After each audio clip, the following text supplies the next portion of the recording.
guys, we're back for another Dokkan battle video. So we've got some news dropping tonight. I mean, we figured this would happen, right? Dokkan has been pretty dead.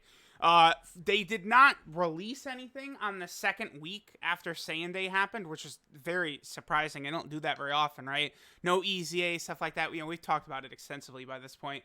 But we did get basically, I guess I could say confirmation, from one of the French data miners. They're not too active these days in, talking about what's coming to Global and JP ahead of time. But, I don't know, maybe, seriously, who is very reliable, by the way, maybe they felt that, because nothing was shown on Global, they just, give a couple of breadcrumbs so Global players won't get too upset with this. I mean, honestly, I'm expecting Global to get a data download, either later tonight or tomorrow, because, as seriously says here, the April Fool's Day stuff is going to be on both versions at the same time. They've done that for years now. Let's see, the last 3 years, it's been Global and JP at the same time. So I see no reason to not expect that Bulma, who's pretty good, by the way. That Bulma is very solid, to arrive on Global tomorrow. Because, again, it comes out tomorrow night, right? Like, April 1st. Because it'll be... Oh, actually, wait a minute. Oh, you know what happens? I think... Doesn't JP usually get the card slightly earlier than Global because of the fact that it's the first in Japan before most of the West? I think that usually happens, but tomorrow night JP will get that Bulma. We don't know how she's obtainable yet, if it's an event or what, but, we'll see. And then, of course, seriously also mentions Android 13 is coming. So, that actually is very helpful because this gives us about 50, this is back when Dokkan could do no wrong in my eyes. When they released these celebrations, that just gave us like 50 million units. Look at this. Okay, so here's the Android 13 celebration. You got the Dokkan event and a new story event, right? The story event comes with a free-to-play character here, Android 14 and 15, who are ridiculously OP, and I'll go over exactly why in a second. They're one of the best free-to-play units in the game. This Baba Shop Android 13 awakens into a very good unit. Then we got the two banner units here. 13 is super good, but when he transforms, I think he gets very, boring, very generic, very cookie-cutter, not very fun and exciting, I think, like some of the other recent DOKKANFEST exclusives. So I think that's one thing that is a little bit disappointing for me with Android 13. But I will sort of say that before he transforms, he is a godly unit. If Android 13 was an active skill transformation character, I feel as though he would be twice as good in my eyes. Like, if you could pick if to transform or not, that would just make him so disgusting. Because you can't maximize his support type ability without transforming. Because, I might as well look at him real quick. But he transforms, right? If you have two other Android category allies on the team, starting from the 5th turn of battle, he transforms into the Fusion Android 13. But he loses this category support buff, 2 key, 30% attack and defense. Now, I'm not saying that the Android team lacks support or anything like that. They have good support. But, this guy is really good just right here. And then once he goes to Fusion 13, he's just kind of boring. It's it was also a huge downgrade. I don't understand why. We went from Cooler in, the end of October, start of November, who did guaranteed crits, right, against pure and hybrid Saiyans. Then 13 comes out, and he does guaranteed crits against only Goku. Bizarre. I almost feel like if they had made it, he does guaranteed crits against Goku, Piccolo, Vegeta, Trunks, that would have made a lot more sense to me. All the different fighters who he really fought. Krillin and Gohan were there too. They don't do too much, if I remember correctly. Although it's been a year since I've watched that Android 13 movie, which is probably the worst Dragon Ball Z movie, by the way. Is it? Yeah. I definitely enjoyed the Slug movie better. The one cool thing is that this movie, of course, has Super Saiyans in it. And this is the first movie to have Trunks in it. This is the second movie to have Super Saiyan Vegeta in it. So, that is cool, but I don't know. I found this movie to be very pointless and pretty boring, kind of, as well. I don't know. It's a weird one, right?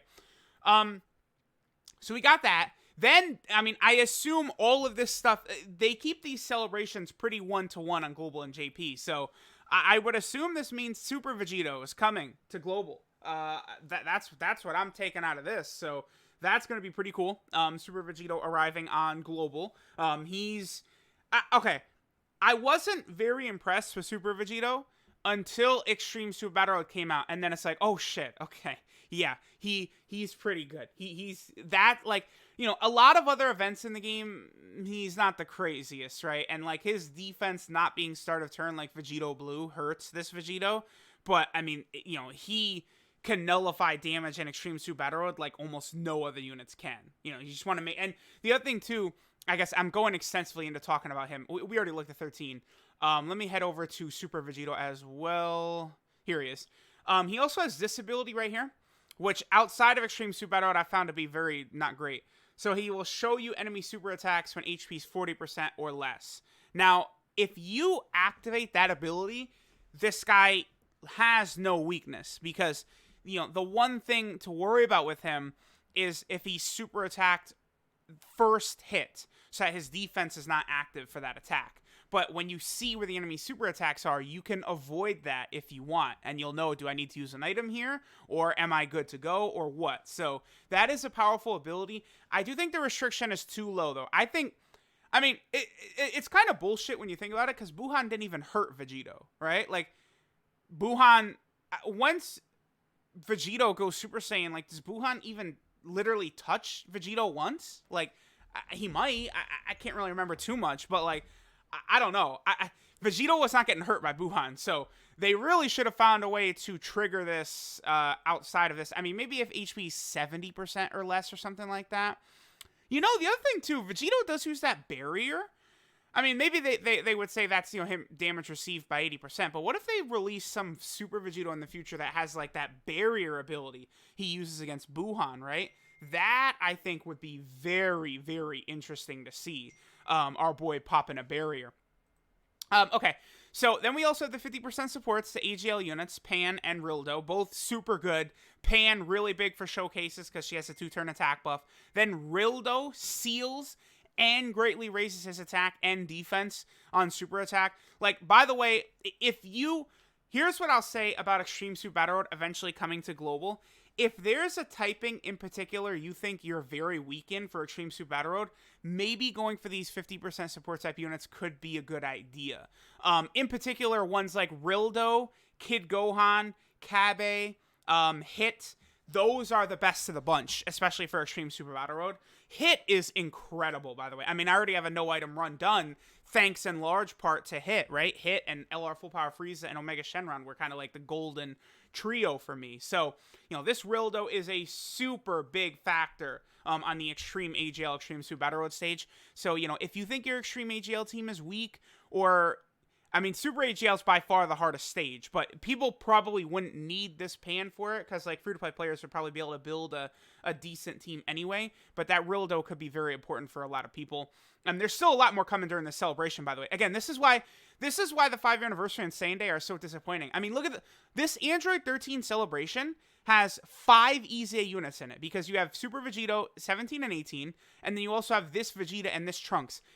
5 EZAs during a celebration is what. So you have a main EZA, Vegitos, then a sub EZA for 18 and 17, and then an EZA area for Vegeta and Trunks. That is exactly how it's done. It's so hilarious. This Android 13 celebration is 5 times better than the Saiyan Day celebration. Look at it. Like, look at all these, there's all these characters, and, like, EZAs for old bad units is the best thing ever. So, and, like, an amazing free-to-play unit right here. You know, and then another really, really good free-to-play unit gets his Awakening. So, I mean, this celebration, this is not, I know a lot of global players are looking forward to Majin Vegeta and Super Saiyan 3 Goku, but, like, this celebration is not bad. Definitely not. This Trunks is super good. He hits incredibly hard, but after he supers, he can be hit quite hard. The biggest issue I have with this guy is that he goes Super Saiyan during his super attack, but he's not on the Super Saiyan category team, which I hate. He should have been on the team, because the main reason, too, we're going to skip ahead to this guy. This is one of the most important units coming to global, by the way. We're going to look at their banners in a second. But this guy, you use him with Super Saiyan category allies. The name of that damn movie was like The 3 Super Saiyans or something like that. The Japanese version of the movie. The name of the movie was like The 3 Super Saiyans or some shit. And like one of the 3 does not work well with this Goku. It's so ridiculous. Like, were they even using their brains? Like, please put this Trunks on the Super Saiyan category team, man. There's no reason not to. I'm okay with him having this name right here, because then if he was Trunks Super Saiyan Teen, he'd have the same name as LR Trunks, right? You could still use this guy in the movie hero team if he was Super Saiyan, but, LR Trunks is better. But guess what? They made him Trunks Teen, so you could use both together, which is cool, but he does go Super Saiyan during his super attack, so just put him on the Super Saiyan category team, man. There's no reason not to. This guy is honestly like a top 6 unit in the game or something like that. He is insane. You can't I feel like you're not going to understand exactly how good this guy is until you use him yourself. Number one, he has maybe the single most fun team in the game.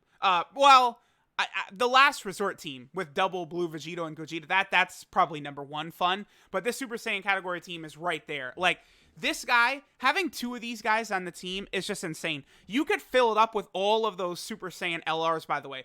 LR Gohan, LR Int Vegito, LR Physical Gogeta, Broly. Like, you just fill the team up with all of those LRs, and you would think, oh, the team's not going to run well because it's so key hungry. But no, it's going to be fine because this guy is creating rainbow orbs everywhere, and it's just so insane. And he's super strong. He lowers attack and seals.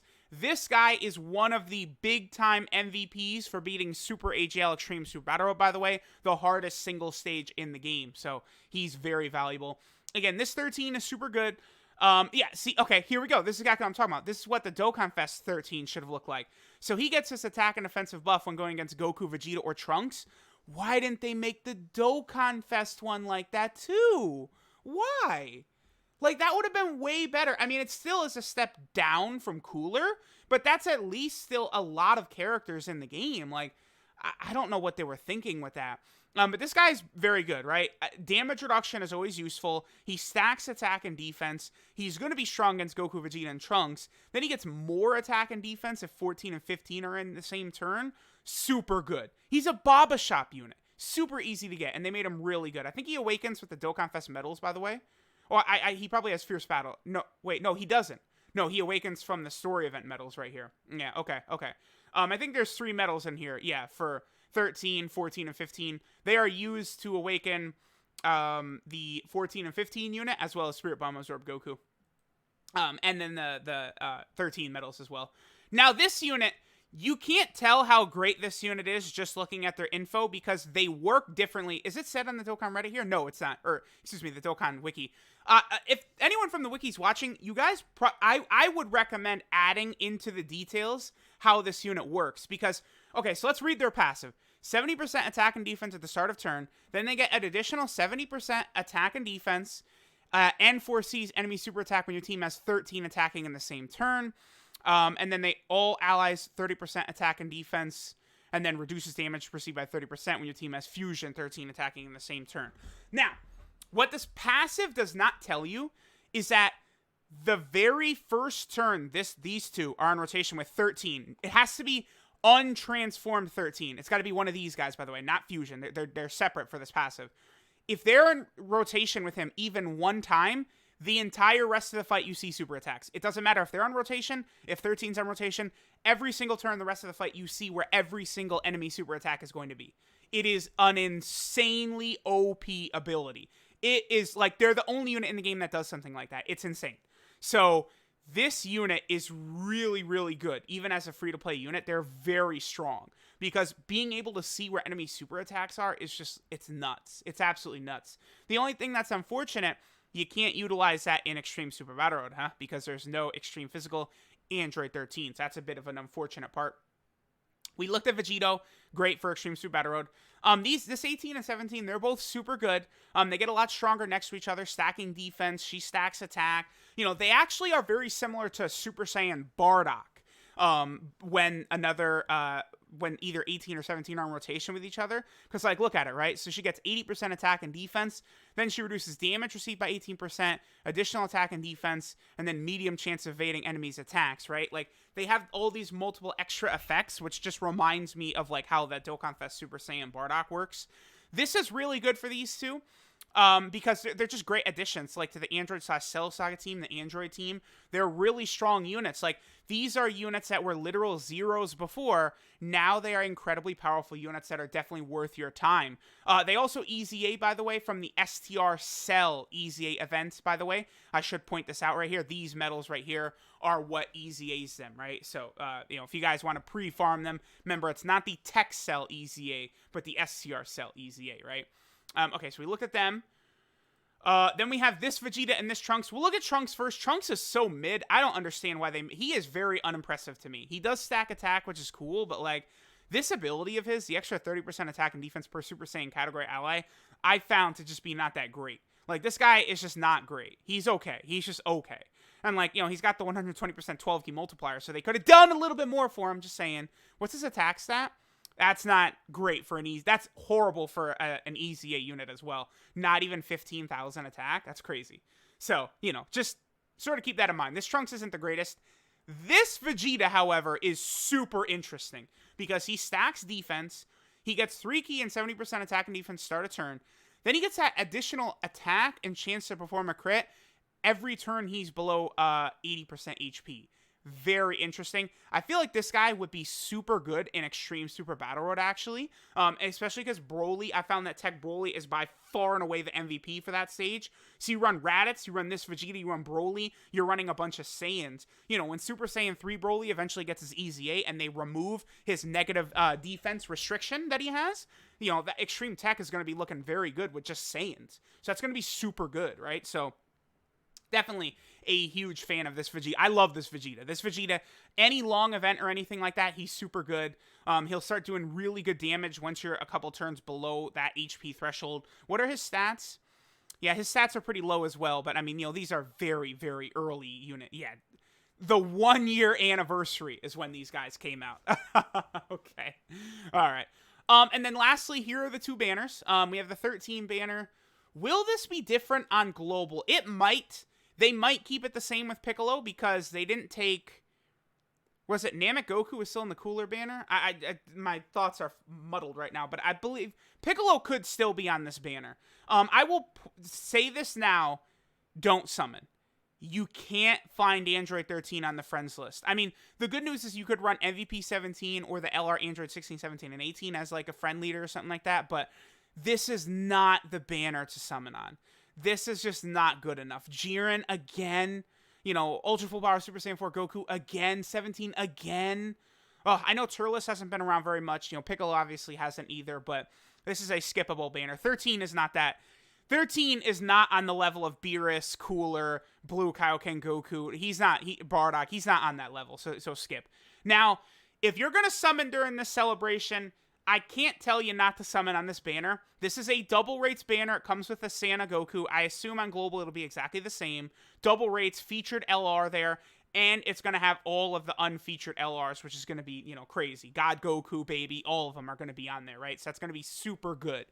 But remember that double rates banners give blue coins, not yellow coins when you summon on this banner. Blue coins are almost worthless. I mean, you could use them to get the 50% supports, which is super good, but that's it.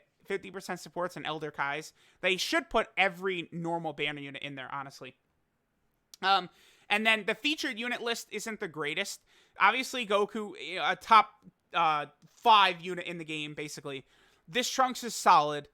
And then you got a bunch of old units. Now, you see, like, this guy, like, these ones down here, and you think, wow, this banner sucks. But remember, these guys are super good. Like, starting from this Goku, Vegeta, Piccolo, Trunks is okay, Vegeta's good, and this Goku's good. They're easy 8 now, so they're not as bad as they once were. But if you've been playing for a long time, you've pulled 20 copies of all of these units down here. And then, like, this Piccolo's okay, this Vegeta's okay, but this is not worth summoning for, man. Not worth summoning for featured units, because if you don't get Spirit Bomb Goku or this Trunks, you're getting something you probably have already pulled before, right? So let me know what you guys think of this Android 13 celebration coming to global. It should last the entire month of April. I guess what's weird is, I guess that means Majin, Vegeta, and Goku are coming in May. That's what that has to mean. It's not going to be a global first coming in May, because the Majin, Vegeta, and Goku DOKKANFEST is going to take up the entire month of May.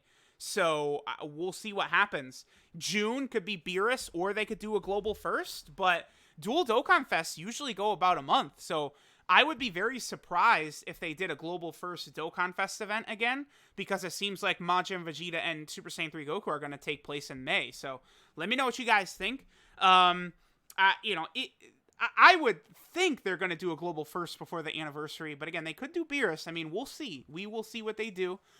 Maybe they're moving ahead quick to finally catch the games up. That's possible. One of these days they should do it. Oh boy, that would be just the best. If the games were caught up and on the same timeline, oh my god, I would love that so much. And don't say like, oh, but then they'd have to slow down JP or they'd have to speed up global, blah, blah. Who cares?